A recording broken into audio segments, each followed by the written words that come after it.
Welcome, everybody, to the fourth annual Train for Change, the T4C podcast, where we bring on elite players like Claire to my left here, as well as elite coaches, CEOs inside the game to hopefully inspire and educate the future audience. So without further ado, I'll let her introduce herself because I've been butchering the last couple intros.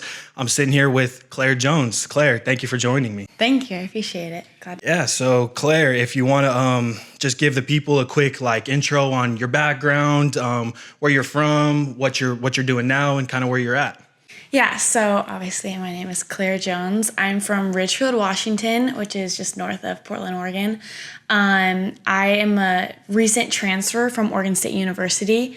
I'm a current sophomore at SMU. And yeah, I'm one of four girls and grew up on a blackberry farm. So that's kind of my life in a short glimpse. One of four. Where do you rank in the four? So I have an older sister, and then I'm a twin. My twin sister plays soccer actually at the Virginia Military Institute, and will be going into the Marines after. And then I have a younger sister, and she's still in high school. Okay, that's sweet. So oldest, but not the oldest. Yeah, right? And then I'm the oldest in the twins. Okay. I'm older by 7 minutes, so. Does that spark any sibling rivalry, being the oldest of the two? I mean, when we were younger, it was a bragging point, but as we get older, now she's like, well, I'm younger. And I was like, okay, that's valid. But it's only 7 minutes, so it's whatever. Just old sibling rivalry. So then, yeah, that's a good starting point. So then, yeah, just talk to us about, said you grew up on a blackberry farm. So kind of walk us through early life. Like, how'd you get into soccer? What was early life for Claire? I started playing soccer when I was 2 years old because me, my twin sister Cameron, and my older sister Paige were all under the age of, she's 18 months older. So we had my mom had 3 under 2. So the second we could walk, we were playing soccer. We went to this little kickers indoor, and it was basically daycare for my mom. And ever since that, we've never stopped. I tried out different sports here and there, but I always knew soccer was going to be it. And then my 6th grade coach, Mike DePenna at FC Portland, basically said, you got to decide, and you decide now. And he kind of said, if you want to go, and you want to go pro, this is what I want to do, you commit. And that's when all other sports kind of went away. I continued with cross country, but everything was for soccer. I always knew I wanted to play. I always had the dreams of, Olympics, World Cup, Division I soccer, but I just took it goal by goal. And first was, make a club team, then make varsity. Now we're at Division I, and hopefully the goals keep getting checked off. But yeah. I love that answer, and you said a lot of key points, so I want to kind of pick apart a lot what you said. Firstly, you said you played other sports. What other sports did you play? So I did a little bit of swim team, which to this day is probably one of the hardest sports I've played, or done, I guess. You don't really play it. But swim team, I did a little bit of basketball, and then I did cross country middle school and 1 year of track. Okay, so what is that, 4 quadruple sport athlete? A little bit, yeah. Is that yeah. what it is? So yeah, you said they were all to benefit soccer. So did you do those sports joining them saying, okay, I'm joining this to benefit at soccer, or you just played the sport and now after the fact you're like, oh, I benefited for soccer this way or this way? So yeah, so swim team was swim team was kind of the exception. My dad, he's not that confident of a swimmer, so he wanted us to be confident. Mm-hmm. So once we kind of got out of swim lessons, my sister started swim team, and then my older sister did it, so we had to do it. So then that's kind of what got us started. Did that for about 2-3 years. Basketball, at first just wanted to play it, but it was always if I was gonna miss something, it was gonna be basketball. And then I tried 1 year of club in 6th grade, and I was like, I'm not good with my hands. This ain't for me. Yeah, I was like, this is not for me anymore, and I'm not gonna grow tall enough. Cross country, purely for soccer. There was a soccer team at the middle school, but for me, I wanted something. I was already playing club, and I was I wanted something competitive, and cross country kept me fit, and then kind of same with track. It's a way to keep yourself fit. So I would say basketball, obviously the movement and stuff helped me, but track and cross country were definitely chosen purely for to keep myself fit endurance, for season. Yeah. Strength, just constant Exactly. training. No, I love that. Yeah. That's huge. So both your parents, athletes? Well, my mom played 1 year of tennis senior year. She's very proud of that. She likes to say that she gave us her athletic abilities that she saved for us. She put into us. My dad was a wrestler, and a very good one. He did a lot of sports, but wrestling is his main sport. So soccer's new for him. All 4 of us girls played soccer growing up, and then my little sister now Rose, which is completely different. But he isn't going to ever talk to us about tactics, but my dad, being a wrestler, is all about hard work. And I think that's what is instilled in me, that I kind of have that like wrestler mindset at times, where I think is a little bit different than a normal soccer parent. Yeah, no, I completely agree. And coming from both my parents were multi-sport athletes growing up, and my mom makes the same kind of joke. Like, my mom's 5'5" and my dad's 6'8". So I'm 5'11". My younger brother, I'm the oldest of the three. So my younger brother's 6'2", 2 years younger, already passed me. Little brother, freshman in high school, he's my height exactly. I was like that much taller than him on my senior day, like 3 months ago. So I'm really proud of that. So then he's going to pass me in height in like the next 3 months. So I'm going to be the shortest, but my mom says the same thing. We get all our height from her.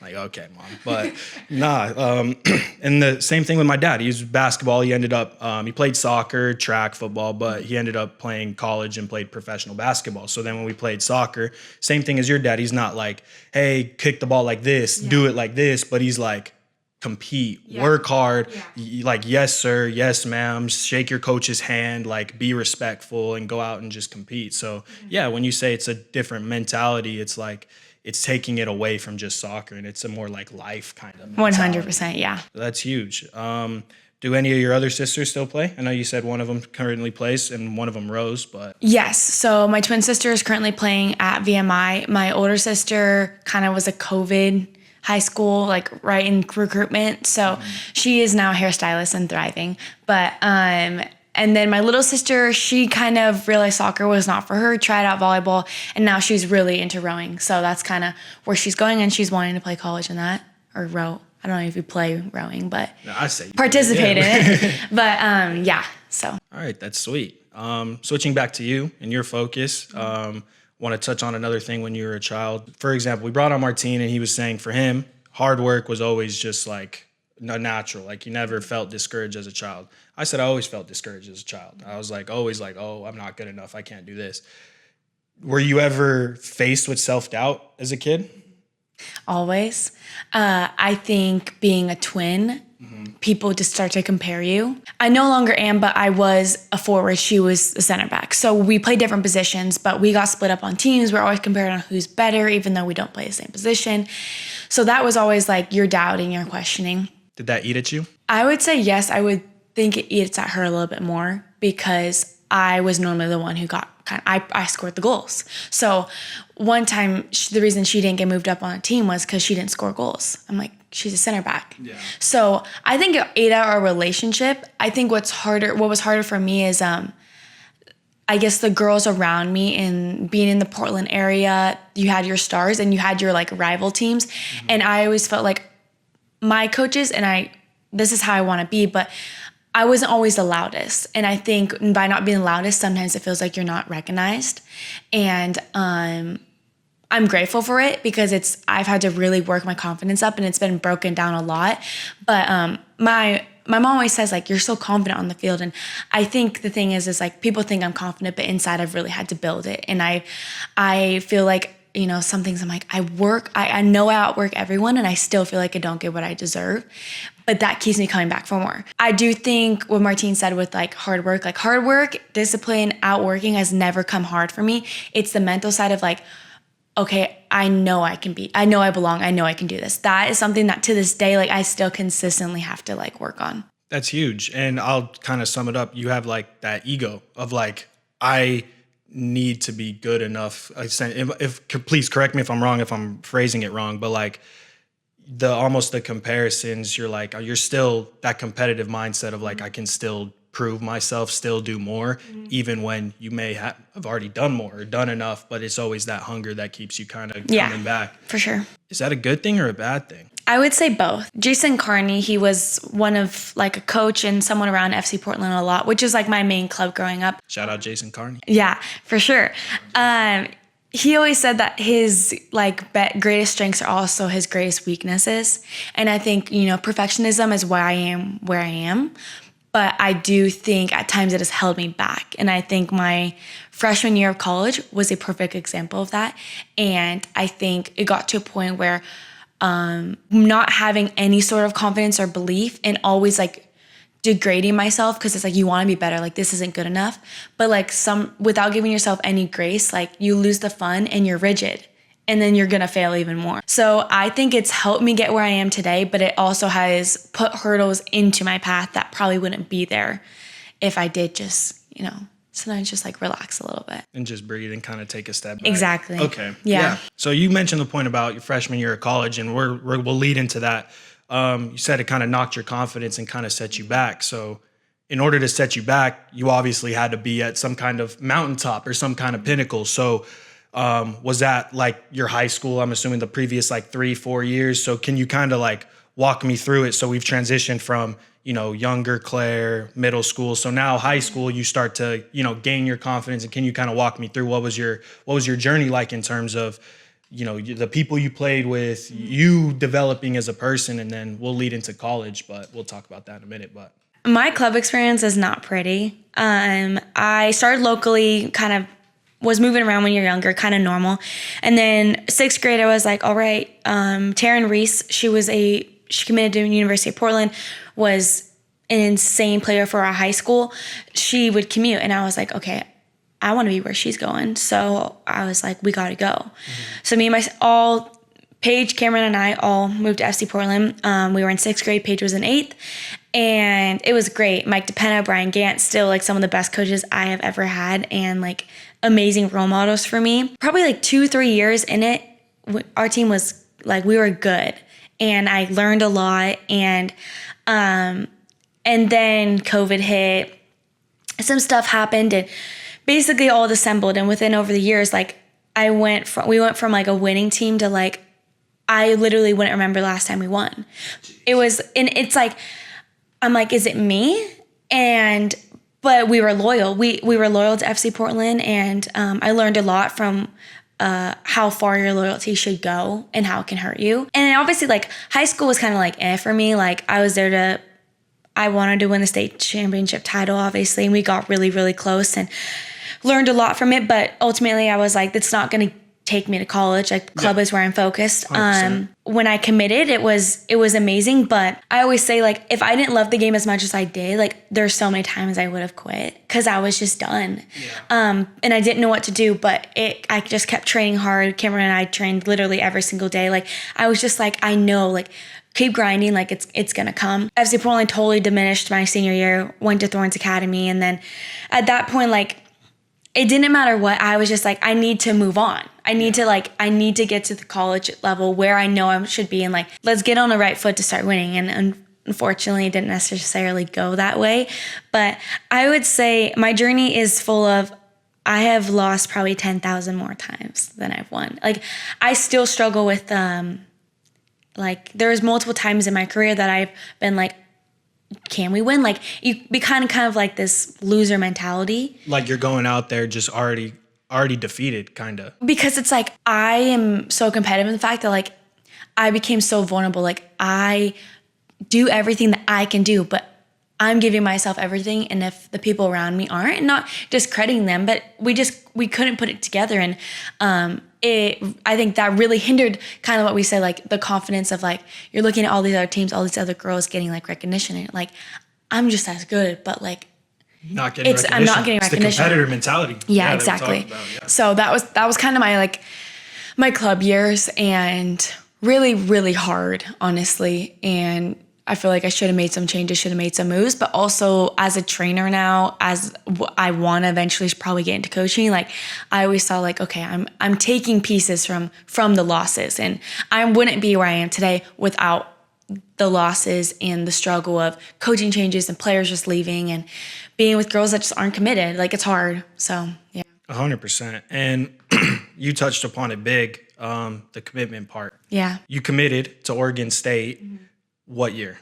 My junior year. So junior year. So in the midst of losing essentially a bunch, you still found personal success in committing to Oregon State. So can you walk me through that process? What was that like the whole recruitment process? Because for me, I was my junior year was the start of COVID. So I was prime COVID baby, like nothing, coaches trying to get the 38-year-old from, Europe over us. So it's like, for mine was a little bit different. So your junior year, you committed. So can you walk me through like that build up leading to, your offer and then, your eventual commitment? Yeah. So June 15th, it was like the second year of like doing it.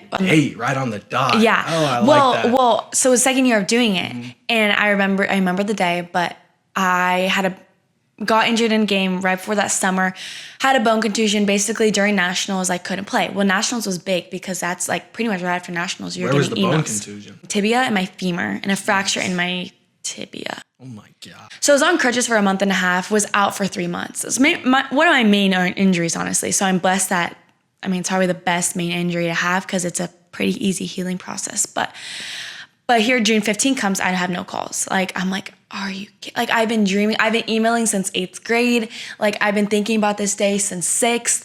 Like, why? Like, literally I was like, God, why? Yeah. Like, I'm sitting here and like, my sister is getting calls and I was like, that's amazing. But like, I don't have any film. My one showcase I could have shown, I was injured. So comes back around, my first showcase in January is when Oregon State found me. And I think we got blown up this game like 8-0. Like, I'm telling you, like, I think I've won one showcase game. Like, the fact that me and my twin sister both went D1 is kind of a miracle. I'm not even lying. Like, my coach, Lawrence and Nicola at Oregon State, saw me warming up, and that's why she stayed. I sent emails, but because our badge didn't weigh much weight, because we didn't win, we had Thorns Academy against us, it's very political. If you're not in the right club, doesn't matter how good you are, it's hard to get looked at. That's with anything. And I was warming up. She liked how I moved. She liked how I warmed up.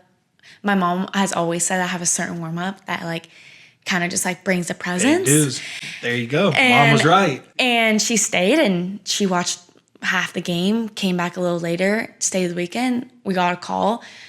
Obviously got communicated with other coaches as well. And then probably 2 months later in March, I committed. It was a school for me at that point in my life. It was close to home and I thought I wanted to leave. Then I realized I don't want to leave my family. They're important to me. I was an agricultural major and it was Pac-12 soccer at that moment. So it was everything I wanted. And I think a key point I want to add is I was recruited as an attacker. And then everything changed when I got there. And I think that was like probably the hardest moment for me. But dang. So yeah, we'll feed into that. Yeah.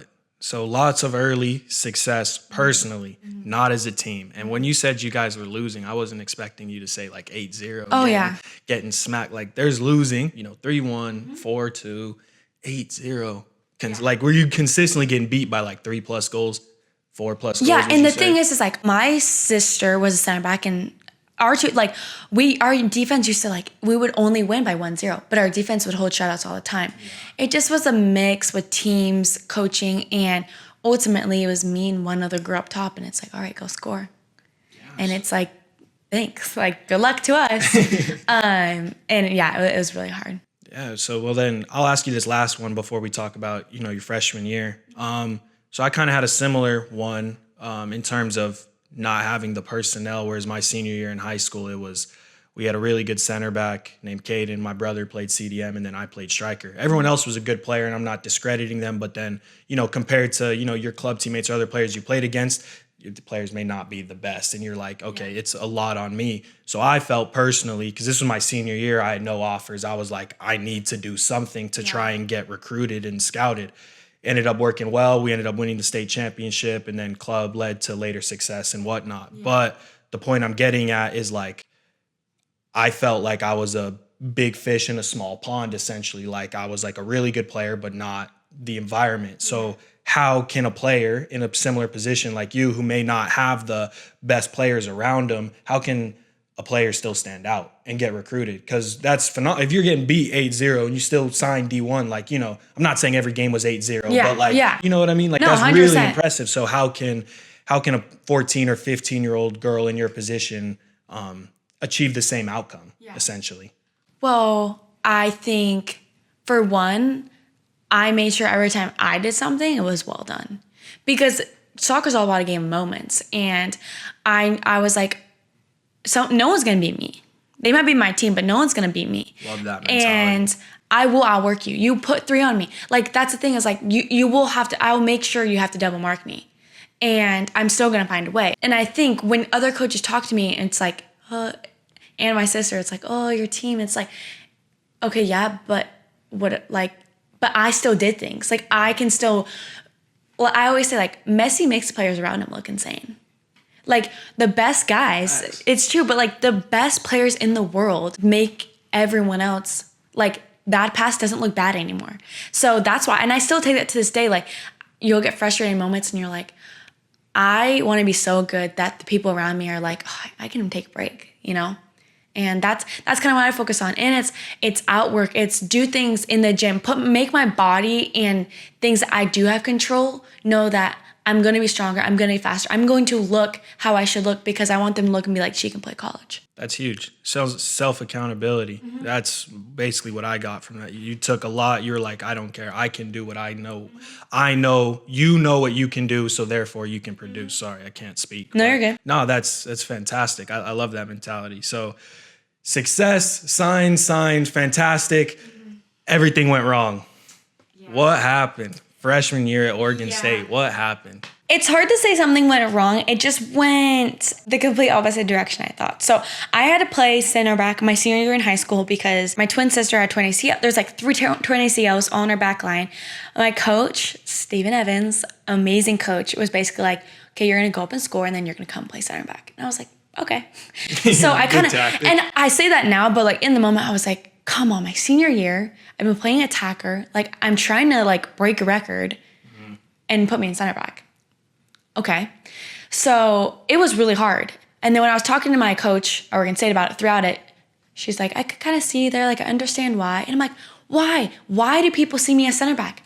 I have been a 9 my entire life. I've been a 10 my entire life. Winger sometimes. Like, what the heck? And to me, I took it as an insult. I was like, hey, what I'm doing not good enough? So then when I got there, it was pretty much set in stone, like, you're going to be center back. From day one, or did you get a chance at attacker? No, I didn't. And that's the biggest mental game I had to go through. Because I would even talk to my teammates and they're like, wait, you're not a center back? And I'm like, no. And they're like, oh, I thought you were. I'm like, I'm going to take that as a compliment. Like, at least I can kind of like make it work. But I was like watching our midfield and I'm like, I know what I can do. Like, I know what I can bring, and I'm not given a chance. So I ended up starting center back, it's crazy. My second game in center back was against Santa Clara. What's that for the people who don't know? What's Santa Clara at that point was like ranked 11th in the country. Like, going against like Mexican national team attackers. Amazing. But to like, and in the midfield, it's a different story, but I'm playing it here in a totally different position. And that's kind of how I was thrown into it. Yeah, that's crazy. You go from playing attacking your whole life to then college transition. And it's not an easy transition. The level's competitive. It's a good jump. To then center back, 11th in the nation. That's that's not an easy test. And I took it on my shoulder like I don't care. Yeah.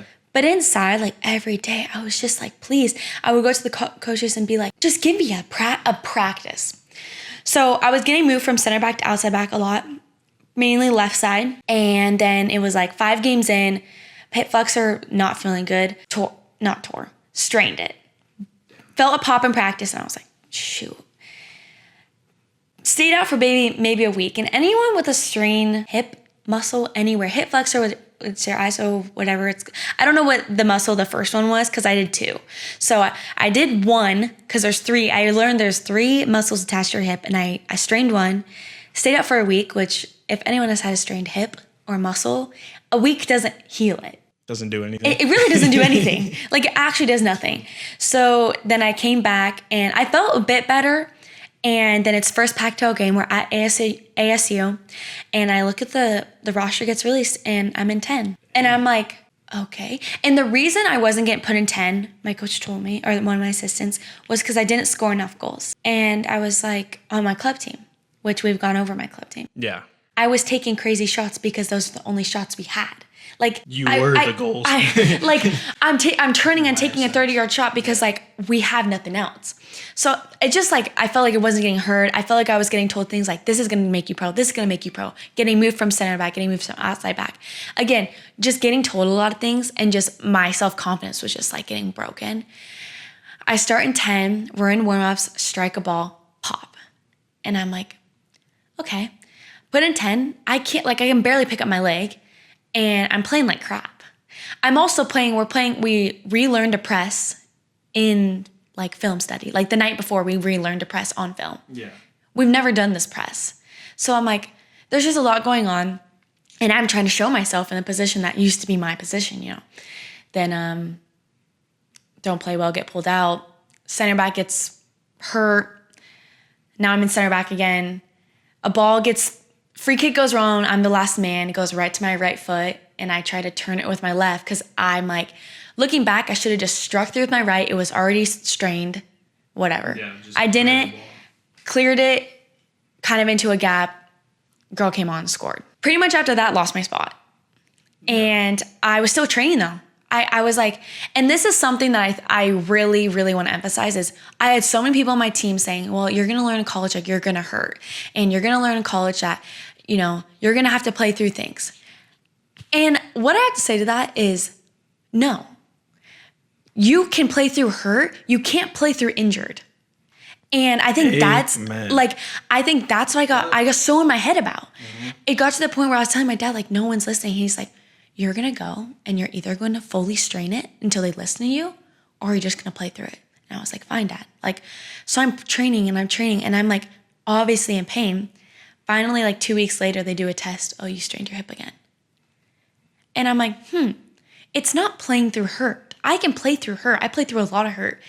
Playing through an injury, like I'm making myself look like a fool, and I'm never going to get better. Why do you think you played through the injury so badly? Why do you think you kept training? Because I would never pull myself out. So you think it was a personal thing? Well, that and the external. Yeah, external. Like coaches, teammates, peer pressure. I already lost my spot. Like you asked me freshman year, like it's funny. People would ask me what position you play, and I was like, that's a great question. I couldn't tell you. You know, it's hard. 100%. And I was just like, can this season, like, I remember we were playing Washington, and I was finally getting back healthy, but I knew season needed to end for me to get healthy again. Because at this point, it was a mind thing. Like, I was so mentally just like, I was so alone. And we played Washington. I got subbed on for 5 minutes at the end of the first half, and then never went back in. And I was like, then I got back in second half, and I was subbed in and subbed out before any more movement. It was humiliating. Yeah. And again, I was put into this like winger central position, being put in places I've never trained in. And yes, I'm a versatile player, but like, that's just like, it was to a point where I'm like, what are you doing with me? So yeah, that broke me down, like more than I've ever been broken down before. So. And what people who don't know about the college season, many will, like it's 6 months. July at the earliest to December at the latest. Mm-hmm. It's a lot of emotions to go through in 6 months. Like you're talking waves of emotion, like highest highs. I'm finally playing to just pop to I'm back down here to, oh, I'm starting to get healthy again, to back down. Oh, I just messed up again. Like the people don't understand. So like, I want to firstly, like, and I don't want to say like, I'm sorry, because I never say I'm sorry for someone, because you have to go through things. 100%. It sounds like you're in a way better spot now, and we'll touch on that later. But what is something that you did practically to help get you through that situation? Or if you didn't do it at the time, what's something that you then developed, like a practical sense that someone can actually do to like kind of get themselves through a situation that you kind of described? I'd like to add, like, when I was even starting and playing and I still wasn't happy, my mom said this, like, you gotta be careful. Like, I just, nothing was ever enough for me. And I truly think God used this as a lesson. And I think that's what I had to lean on. And I was just saying, like, God, what are you teaching me? And it's like, okay, I learned it. Like, you can stop now. And it took me the whole year to realize that I needed to be more than a soccer player, because I kind of lost my identity, honestly. And I was very alone. And I truthfully think my boyfriend, who I met at Oregon State and who is a soccer player as well. He is a big reason why I was like, I have to, like, so much was out of my control and I let it consume me and I lost sight of myself. And I think that's when I had to rely on my faith, and I also had to rely on the process. And it's so easy now looking back, being like, it was all meant to be. And like, but truthfully, like, people say that because it's true. But I think in those moments when you feel like you've lost everything, like, control the controllables. And maybe training is not where you control it, but like outside of it, like, I'm not going to sit here and think about it once I leave the locker room. Yep. Like, I'm going to enjoy my night. I'm going to not think about soccer because it's not making me happy right now, because I'm injured. I feel like I've been overlooked. I've lost my position. Like, nothing's going good. So I need to control what I can control and get my mind reset for the next day. 100%. That's so huge. Control the controllables. And like you said, a big piece that I don't want to overlook. Control the controllables, yeah, but your faith. Like, you leaned on God, you leaned on Jesus, and he kind of guided you and taught you a lesson and kind of was with you in the storm, but he had to put you through that storm so you can realize. So what was the lesson that kind of came out of it that you kind of realized? The main reason I think I was in a kind of depressed state in soccer, and it's not depressed, but it's like in a very low of low, is I took getting moved as an insult. I was a forward, I was a goal scorer, and now I'm it's like, for me, it's like, that's like the biggest insult as a forward, to be like, go play center back. Like, what am I doing? And I took that as an extreme insult of like, okay, I'm not good enough. Mm-hmm. And to this day, I still struggle with it, because I'm like, I watch it. I'm like, I know what I would do in that moment, but it's grown my IQ. Now, like, I know what the forwards are going to do. I know what you're trying to do right now. I know what cut you're going to make, and now I'm going to block it. And it's funny, the more I defend, the more I realize, like, I kind of like it. Defending's great. Defending's hard work. And I realized, no, maybe it's not that I wasn't good enough. It's like, I can be better in this. And not only can I be better, I can be the best.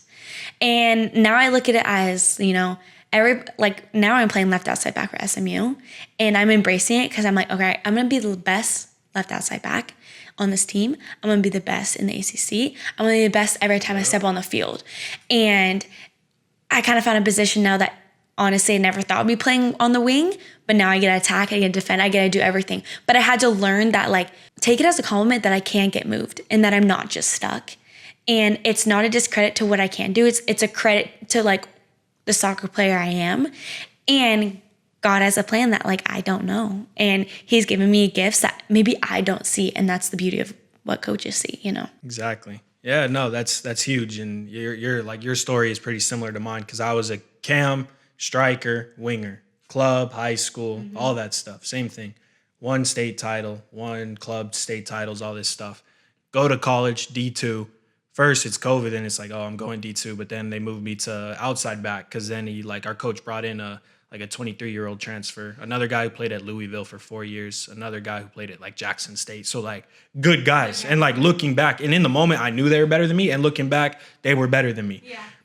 Moved me to outside back. But I thought it as like, I never took it as an insult. Whereas like me, like, I kind of just was like, oh, I just want to play. Like, I was like, oh yeah, this is cool. Yeah, I'm just going to play. Yeah, this is great.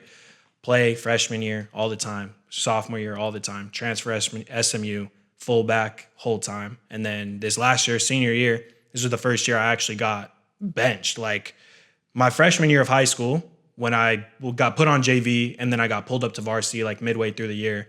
And then that was like the last time I came off the bench. Yeah. Then sophomore, junior year, then same thing, freshman, sophomore, junior year, college, full 90s, the whole lot, all the time. Didn't matter.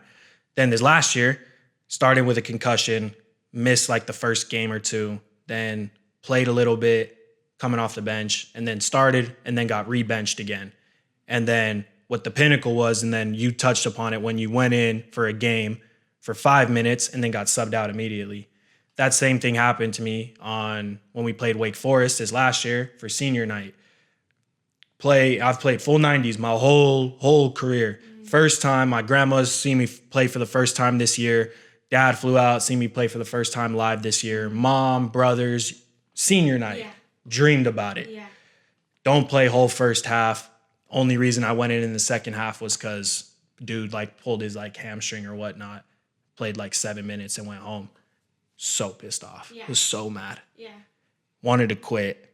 And then like a week later, I was talking with my dad and he was same thing, super pissed. But then he was like, what I love about my dad and my parents in general, because my dad, he's a coach. He always coached me basketball. Yeah. So he'd always talk to me as like a coach and like as a father. Yep. So he's like, as a coach, you know, I don't see you in training. Like we're talking tactics, performance and whatnot. Yeah. He's like, okay, you have that. He's like, but as a person, he's like, well, like, I think it was just meant to be. It's like, it just sounds like it's God's plan. So then it struck me. And like, you've heard the term, like, you know, God's plan, it's, you know, it's fate, it's whatever. And like someone who grew up in the church, like I've always been a follower of Christ. But then when I heard that, I'm like, it hit me and I'd sit with it and I was like, why would God's plan be for me to fail? Yeah. That's what I was thinking in my head. Why would God's plan for me to embarrass myself? Like I played full 90s my whole life.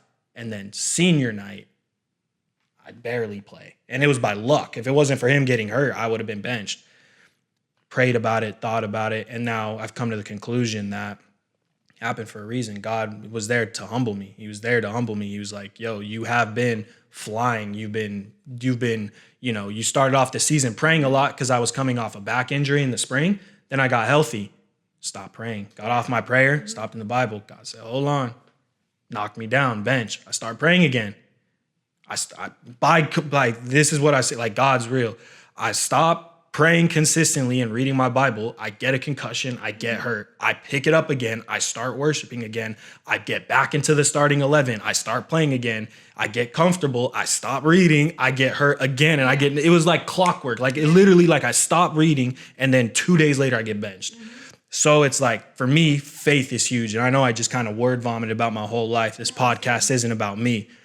But like for me, faith is huge. So like, and your shirt's fantastic. If you want to show the camera, like, yeah, if you want, please. Like, could you talk to us more on how like faith has kind of guided you in your journey and kind of brought you through that rough patch, and then we'll lead into, you know, SMU and kind of now what you're doing now. Yeah, always raised in a Christian household. But during COVID, I was like, we need to go to church. Like, what else do we have? And especially being in Washington State, like we were in quarantine for a very long time. And that's kind of where my hunger came for it. And then I was strong in it, read my Bible every night, didn't really process it a whole lot. But I mean, Bible's hard to understand sometimes. And I was like, at least I'm reading it, you know. Went to college and I immersed myself to the point where it kind of became, I don't want to do it just to check off a box. I want it to be a lifestyle thing. I don't want it to be like, I need to get my workout in. Like, I need to get my Bible reading. It's like, no, like it's a part of what keeps me sane, honestly. And I just remember Oregon State taught me a lot, and I will look back on it for a lot more than just a soccer. And I think my relationship with God increased tremendously for the fact that I remember I was sitting with my mom one time after that game that I played 5 minutes, and my mom's like, we don't know the answer. We don't know why this is happening, but I was humbled. I was humbled heavily. And I'm not a cocky, egotistical person. That's where I'm like, God, like I have worked so hard to be here. But he's like, stop trying to get in my way. No. Like, do I think that the way I got moved around, why I got moved around, the lack of chances, do I think God wanted all of that? No, I don't think I deserve that. But I'm going to take what I was given and I'm going to do good with it. And I still struggle with it today. So it's hard to say I stopped, but like I had to lean on God on just like why a lot of why me's, a lot of why this. And I think the ultimate thing is like, I'm here now at SMU in a place that I could have dreamed of, but I'm here. I wouldn't have left Oregon State if all that happened. Like if everything went completely differently, I would still be there. Yeah, if you played the 10 right away, scored 20 goals, All-American, yeah. Exactly. Still, yeah. It would have been different. But I also think I'm getting prepared for like moving around positions allows me to move around positions. Like in the portal, it helps. Like in different ways, it helps. In coaching, it helps. In training kids, it helps. It doesn't limit me. It's hard because I'm still growing, and I'm still growing in my faith to really know like the why. And I still struggle with the self-doubt and not being good enough. But I'm to the point now where it's like there's only one person in the room that I care their opinion, and that's the man looking down on me. So I got to go with grace and I gotta go with strength. I think it also is affected how I react on the field, the language I use, how I talk to other people. And I think that helps me just stay enjoy the game again and be thankful that I play it, you know? 100%. So yeah. I was going to say, like, when you just take that perspective of only God's opinion matters, correct me if I'm wrong, but it gives you so much peace. Oh my gosh, Like, yes. I'm not like, you're not waking up thinking, oh, what is, like, I don't care what Lamar thinks. I don't care what my coach thinks. Like, I don't care. Like, of course you do in the sense of like tactics and stuff, but it's like whether you get benched or not, it doesn't define you as a person. And I think that's the big thing that people need to take away, and what leaning on faith can really help drive the fact on. I just want to say is one more thing, and then we'll transition to another bit. Like, why faith is huge. Like, another story is when I was coming out of high school, I only had one offer at the time. It was a D2 school in Southern Colorado. Then I got interest for a D2 school, Seattle Pacific. I was like, oh, love Seattle. Never been there. I was like, love it. Never been there. Travel up there. Oh, it's raining all the time. But I'm like, okay, this is cool. Like, this is actually like a visit. This is like cool. They actually flew me out, me and my mom. So we're actually there visiting. And then we met Coach Mark Collings at the time. And he was like, oh, yeah, we want to offer you this and that. I was like, okay, cool. So I'm like, all right, how much? He's like, well, we'll tell you after you commit. I was like, oh, well, what is it? Can you give me an idea? He's like, yeah, well, we're going back with admissions. Like, we're going to take care of you. We're going to put you on a good package, but we'll tell you after you commit.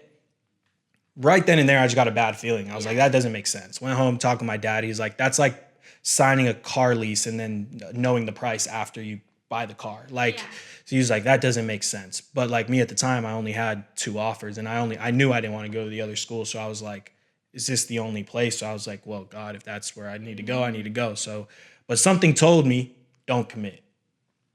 Can't tell you why. Don't know what happened. Don't commit. Yeah. So this happened in November. November, December, January, February, March, April. And in New Mexico during that COVID year, they pushed all the sports so we all played in April. So like basketball, football, soccer, baseball, everything was in that April. So I didn't play basketball my senior year, just soccer.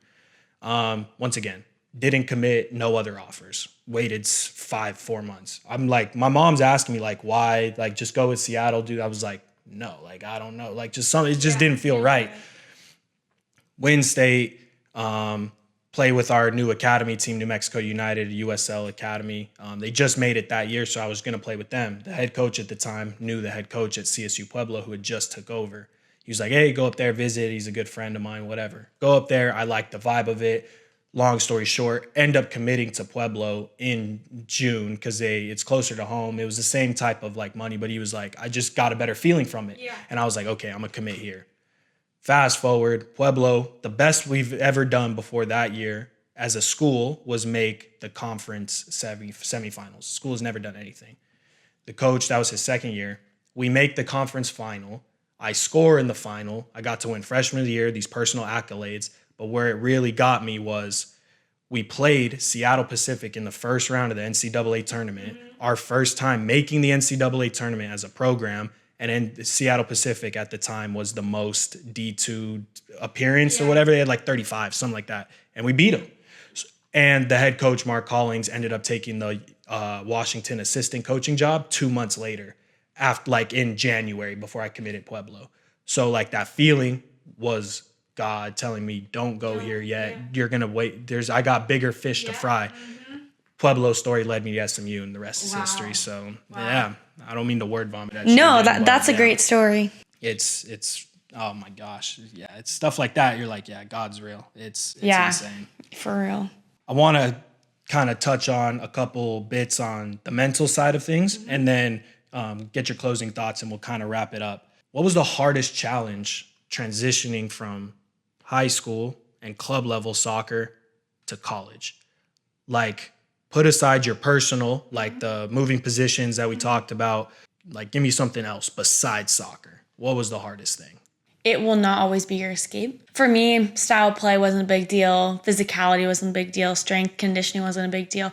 For me, it was, I need an escape from soccer. Soccer's your job now.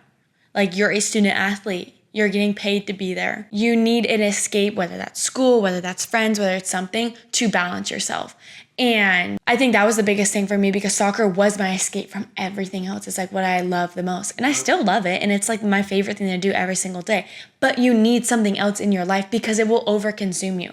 The tactics and the self-criticalness and all that, it's going to consume you in college, because it's on a heightened level. There's more pressure. There's money on the line. NIL now, social media, comparison. If you can't find something to take yourself away from it and regroup and know who you are truly without the game, one injury and you're done.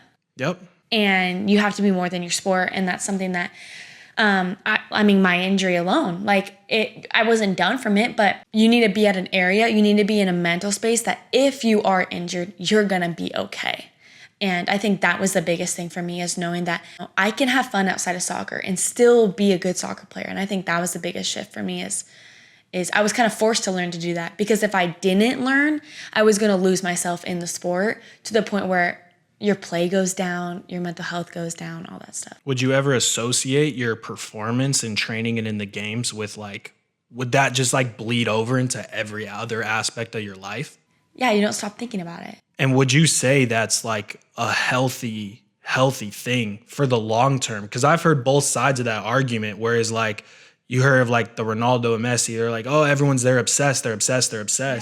But people don't understand, Ronaldo, he's human. He probably went out. Everyone goes out and do different stuff, but it's think of all the stuff he doesn't do to get to that point. Yeah. So you are making sacrifices and you're not doing certain stuff. Yeah. So he has that obsession to get to that point. But I would argue he's so critical on himself that some people just can't handle that self-doubt. So that's what I mean. But then seeing people fold under the pressure and they just hate it, and I've seen quit. I mean, you've probably had teammates too where they're I just can't play this game anymore, and they quit. So it's how do you balance that, and how do you not associate your whole life with training and games? I am very critical and very smart with how I try to go about it, because, I don't drink, don't party, don't go out, take care of my body, all that stuff. But with that, when I'm in school, I'm in school. When I have a free weekend, I try to go do a fun class, do yoga, find something that for me, just kind of, I'm still active. I still feel like I'm, getting myself a little better every single day. But when it's family time, it's family time. I think winter break was hard for me because I want to train and go. And then I realized, if I keep training, I'm going to pull my hip flexor again. So you learn. I think there's ways to go about it. Your mind doesn't have to always shut off, but your body needs rest. And then sometimes your body doesn't need the rest, but your mind needs the rest. And I think it's finding that balance. I do think I'm in that level where a lot of people don't understand. And that's okay. You don't have to understand me. I've had to learn, though, that, and I think this is where my faith comes from, I'm a child of God before I am a soccer player. Amen. So the second something takes me away and I idolize it, I need to stop. And I got to the point at Oregon State where I think I was almost idolizing all of it. And I was like, okay, if this is going to be an idol, it will go away. And now it's no, it's a way I can bring Jesus to others and use it as more of a light. So I think that's the main thing, is the second it becomes an idol, it becomes dangerous. Cristiano Ronaldo, Messi, Neymar, they all have families. They have wives, girlfriends, they have kids. So I'm they have to do something in their free time, Exactly. So you need that balance. Exactly. Doesn't mean I need to go party and drink, but you can find that balance with the people around you. Yeah. I love that. Yeah, no, I love that. Do you have any pre-game rituals or superstitions that you do to kind of get you in the right mental frame? I listen to worship music. But for the most part, I'm not a big stigma person, because I'm just I don't want something to throw me off the game. That's for me, that's idolizing an action. Mm-hmm. It's I've trained for this. I know what I'm doing.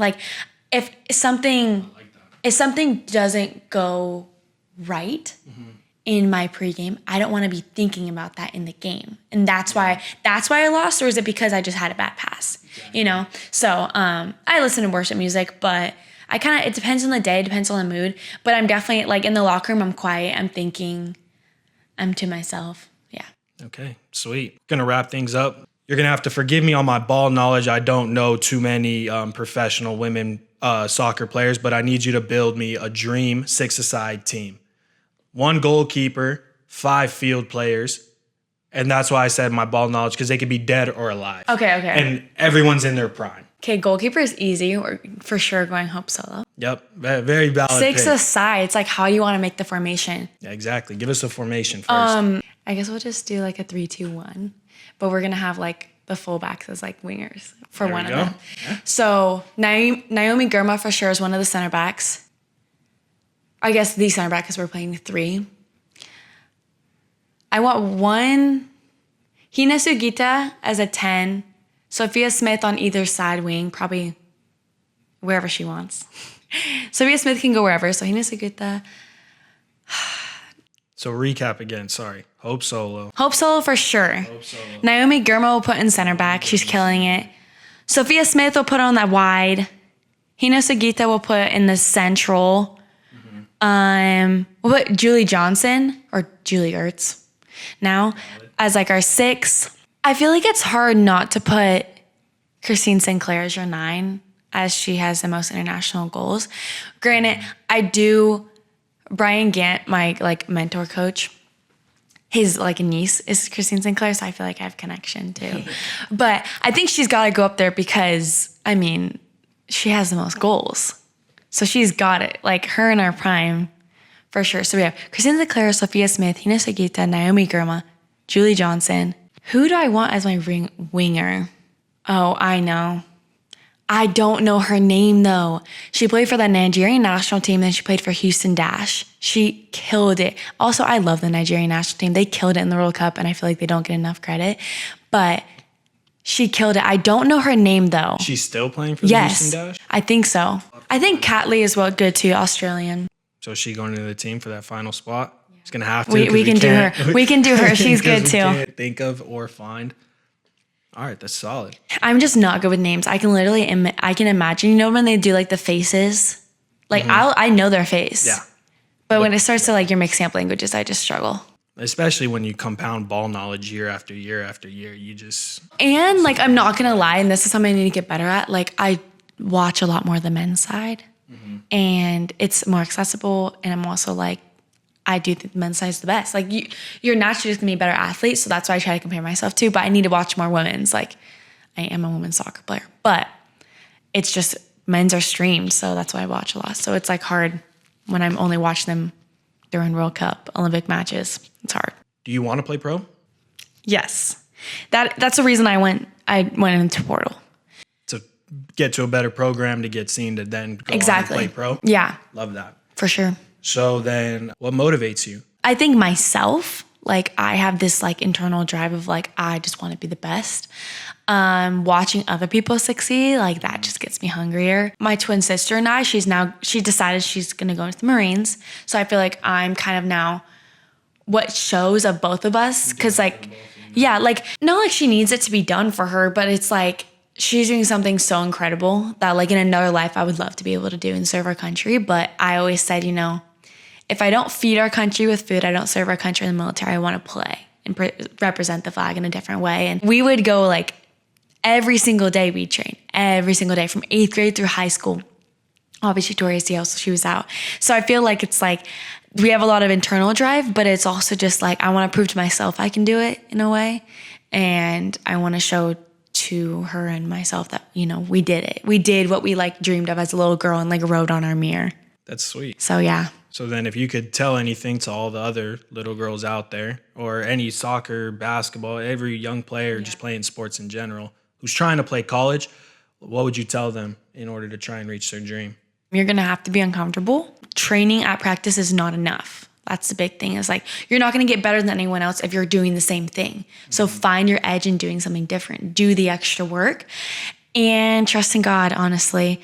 I wouldn't be here. My transfer portal process was the hardest experience of my life, but I saw God through it the most.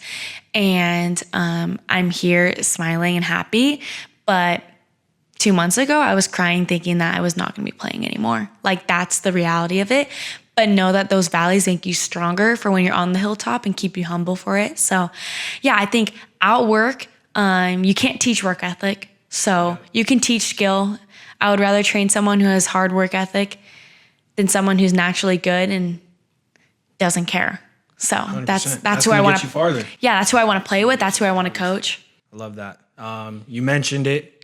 If you want to be trained by players like Claire, Martine, Ryan, click the link below, download the app, only in the Dallas area for now. Unfortunately, not available in Washington, but hopefully coming to a city near you. If you are in a city other than Dallas, hit the other link below, and that link will get you sorted. Claire, this has been fantastic. We definitely went over the 30, 35-minute threshold, but I think this was necessary.